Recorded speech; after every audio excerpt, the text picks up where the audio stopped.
Hi, and welcome to Stamp with Jini. Today I'm going to share with you how to get a great stamped image with our background stamps, like I did for this buffalo check on our card.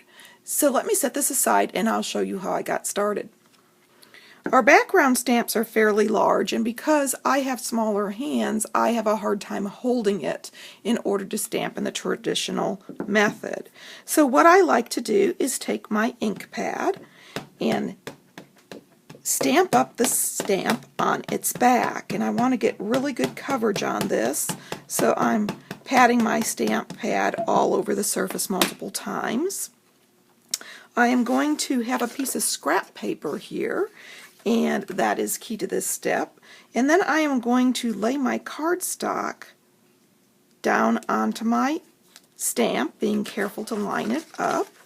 And at this point I'm going to lay my scrap paper over the top, and this allows me to rub the surface area of the cardstock and not get all full of ink.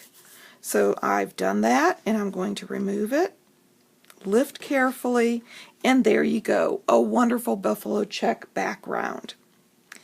If you'd like any of these products, feel free to stop by my online store. You can get there from my blog, Stamp with Jini. Thanks for joining me.